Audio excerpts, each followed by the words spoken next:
ang nakakamatay na titig ni Arthur Lewin na kahit si Lucas at Caspian ay hindi pa rin mapakali kapag napaster mode na ang ating bida. At mukhang balik na sa normal si Arthur para ihanda ang sarili sa paparating na pagpasok niya sa pinakaprestiyosong paralan sa buong kontinente. Kaya huwag na nating patagalin pa. Let's go! And please like and subscribe sa ating YouTube channel mga lods at mag-follow sa ating Facebook page. Salamat! Nagsimula ang chapter na ito kung saan nagsimula na ang hearing sa pagitan ni Arthur at Lucas. At dito'y pumasok na ang 5 judge para magsilbing panel sa pandinig na ito habang sina Lucas at Arthur naman ay nasa pinakaharapan ng Supreme Court para simulan ng paglilitis. Sinabi ng pinakamataas na council na matapos niyang i-review ang lahat ng reports sa ngalan ng Adventurers Guild at lahat ng council na narito, idineklara niya na ang conjurer na si Lucas Wilkes ay formal na tatanggalan ng kanyang lisensya bilang A-class adventurer dahil sa ginawa nitong pagsabotahe at paglagay sa panganib ng kanyang kasamahan sa isang dungeon expedition na makikitang itong si Lucas ay napangiti lamang nang nalamang parang kinagat lang siya ng langgam sa kanyang naging parusa.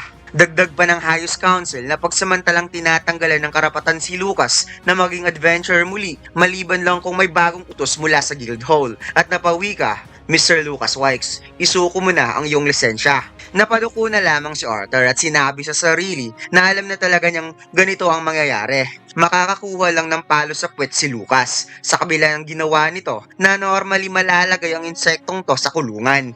Sinabi ng judge na para naman sa augmenter na si Note na dahil sa hayagang pagpapakita nito ng galit towards Lucas Wilkes, posibleng pati ang buong pamilyang Wilkes ay mayroon din itong galit dahil sa ipinamalas nitong marahas na aksyon laban kay Lucas. Na habang sinasabi niya ang magiging hatol ng ating bida, iniisip niya na hindi siya makapaniwala na nagawang talunin ng taong to mag-isa ang Elderwood Guardian na isang S-class mana beast, habang si Lucas naman ay sabik na naghihintay sa magiging hatol ni Arthur. Sinabi ng Highest Council na sa ngalan ng Adventurers Guild, idineklara niya na si Mr. Note ay banned sa pagpasok sa Cyrus City hanggat nag-aaral pa si Lucas sa Cyrus Academy. Walang imik ang ating bida at sa kaloob-looban niya, hindi may paliwanag ang kanyang saya.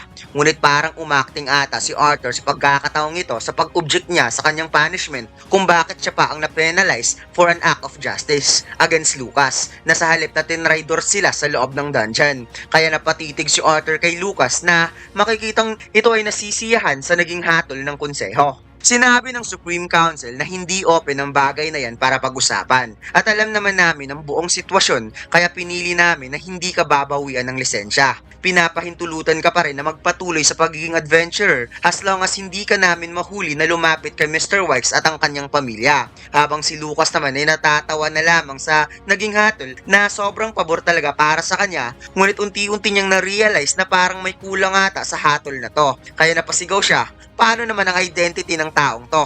Sobrang dali lang tanggalin ang maskara niya at makapunta na kaagad ang taong to sa Cyrus City. Kaya sinabi ng babaeng konseho na mananatili pa rin ang identity ni Mr. Note at aalamin nila ito kapag tapos na ang sentensya ni Mr. Wilkes. At dagdag pa nito na hindi ka naman bibigyan ng impormasyon patungkol sa identity ni Mr. Note o kahit ang kanyang pamilya upang panatilihin ang kapayapaan. However, ang selected mage lang ng Guildhall ang may karapatang malaman o bantayan ang kinaroroonan ni Mr. Note, nakasuot man ng maskara o hindi. Hindi pa rin tumigil sa pagrereklamo si Lucas, kaya sinigawan siya ng Supreme Council na hindi na ito kailangang pagdidebatihan pa Lucas, tapos na ang paglilitis. Pumasok na ang mga tauhan ni Lucas upang sunduin siya at tinawag nga siyang Young Master habang si Lucas naman ay sobrang nainis na umiksit at sinabi pa niya kay Arthur na wikang kung alam mo kung ano mas nakakabuti para sa'yo, siguraduhin mo lang na at least 5 syudad ang layo mo mula sa akin sa lahat ng oras. Sagot ng ating bida na ang pagbabanta habang tumatakas ay nagpapakita lang na isa ka lang maliit na tao, boy, kung saan nakaramdam na naman ng biglaang takot si Lucas nang nakita ang mga nanlilisik na mata ni Arthur.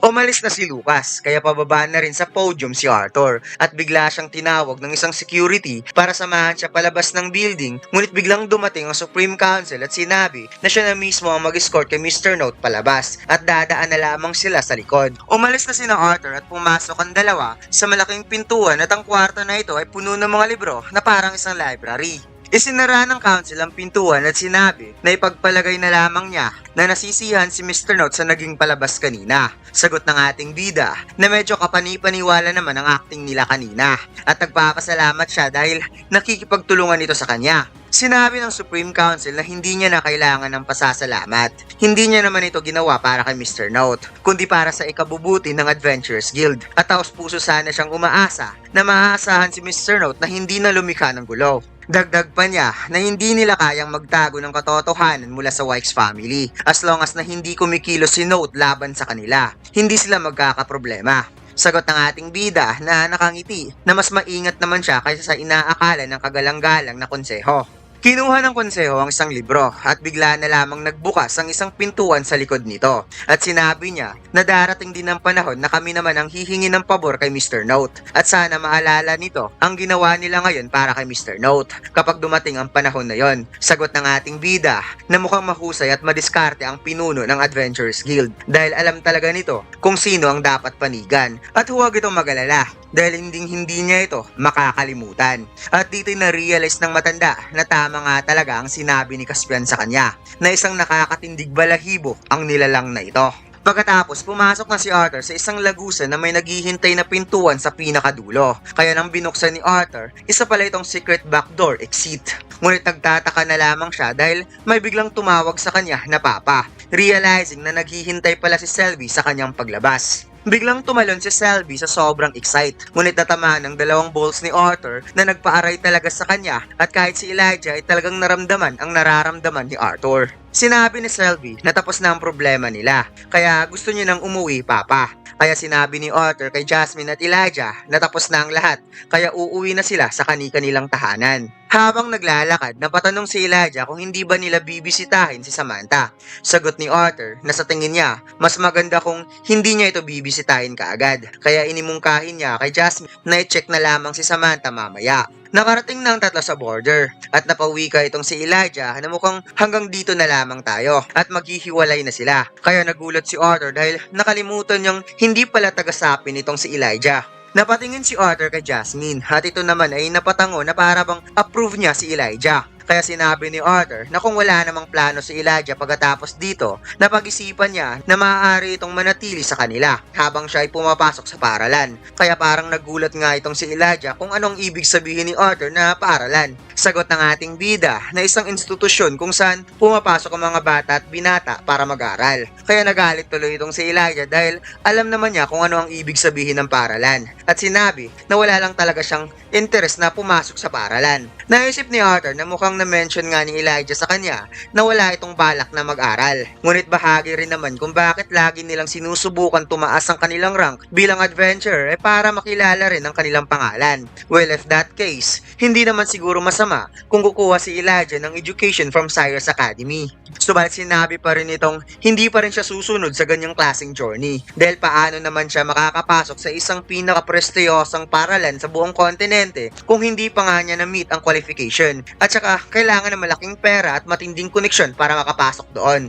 Bigla siyang inakbayan ni Arthur at sinabing, hayaan mo na, ang big brother mo ang bahala na dyan. Dalhin mo lang ang katawan mo doon at ako na ang bahala sa lahat. Kaya sobrang nainis si Elijah dahil anong big brother, mas matanda nga siya kaysa kay Arthur at nagtutunog matanda na naman ang taong to. Nilock in ni Arthur ang leeg ni Elijah at sinabi kay Jasmine na dalhin mo itong si Elijah pa uwi sa bahay. May isang bagay lang siyang dapat tapusin at si Elijah naman ay hindi makapaniwala sa natural na lakas ni Arthur dahil hindi na siya makagalaw. Napakamot na lamang sa batok itong si Elijah at sinabing hindi pa siya nag-agree sa gusto nito. Ngunit biglang napaisip itong si Arthur na si Lucas ay papasok rin pala sa Cyrus Academy. Kaya tinanong niya kung ayos lang ba ni Elijah na iiwan siya mag-isa na laging nakakasama si Lucas. Bigla na lamang umalis si Elijah at hinila si Jasmine at sinabi na ano kayang subject ang kukunin niya. Kaya bago tuluyang umalis, sinabi niya kay Arthur na malaki ang kanyang pasasalamat sa lahat ng ginawa nito para sa kanya. Tapos na ang ngiti ni Arthur at bigla na lamang itong nag-serious mode at sinabi na lumabas ka na dyan. At ito pala ay si Caspian na nagtatago lang pala sa malaking puno at sinabi na masaya siya na naging maingat si Note na ipinadala muna ang dalawa bago siya kausapin. Nagpasalamat si Arthur dahil sinabayan ng mga judge ang kanyang maliit na plano at mukhang hindi naman magdududa si Lucas sa ginawa niya. At dagdag pa ni Caspian na masaya din siya dahil nalutas nila ang problema na walang buhay ang nasawi.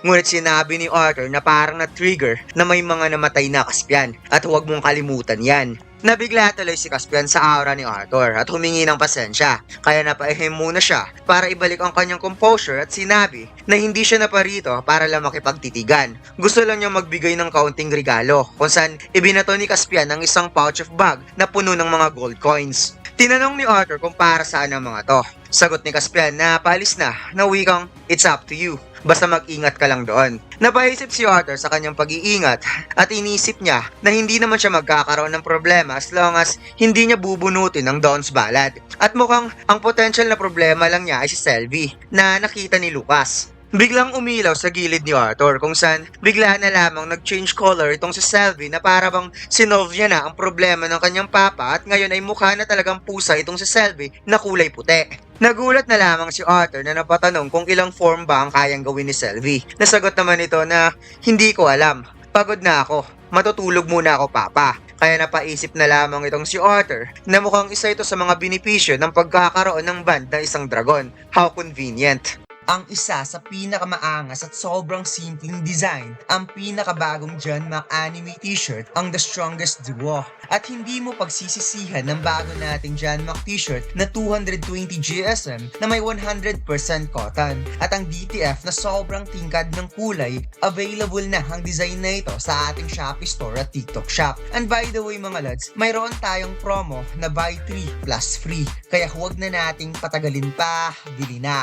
Pagkatapos lumipat ang eksena sa gate portal papuntang Sire City at dito'y nagpalit muna ng damit si Arthur at tinanggal niya na ang kanyang maskara. Kaya kalmado nang naglalakad ang ating bida sa gate papuntang Sire City. Bago pumasok sa gate si Arthur, pumasok muna siya sa isang artifact shop at dito'y bumati nga sa kanya ang isang seller na tinatanong kung naliligaw ba ang batang to. Wika ni Arthur na ipinadala siya dito ng kanyang papa upang bumili ng dimension ring na sakto lang para masuot sa daliri niya. Kaya napatawa na lamang ang seller at sinabi na makinig ka sa akin bata. Kahit ang pinakamaliit na dimension ring ay sobrang napakamahal na. Sigurado ka bang alam ng papa mo na nandito ka? Humingi ng sorry si Arthur at kinuha niya ang pouch sa loob ng kanyang bag at sinabi, sapat na ba to? Kaya napangangatuloy ang seller sa daming gold na nakita niya, ngunit sa huli, si Arthur pa rin ang parang natalo. Dahil hindi siya makapaniwalang halos nagastos niya ang lahat ng gold para sa isang dimension ring na kaya lang pagkasyahin ng isang espada at beast core. Ngunit ayos lang dahil ito naman ang kanyang preparasyon sa pagpasok niya sa paralan na may normal na buhay. Dumating na si Arthur sa Sire City, kaya kaagad siyang sumakay ng karwahe, papuntang Hell's Timonor. At habang nasa loob siya ng karwahe, napagmasdan niya ang kanyang maskara at sinabi na 2 taon na rin mula nung isinuot niya ang maskarang ito. Naisip niya lang kung ano kaya ang pakiramdam na maging isang normal na estudyante. At dito lang nagtatapos ang chapter na ito mga lads. Huwag mo sanang kalimutan mag-like, comment at mag-subscribe sa ating YouTube channel at mag-follow sa ating Facebook page. Salamat!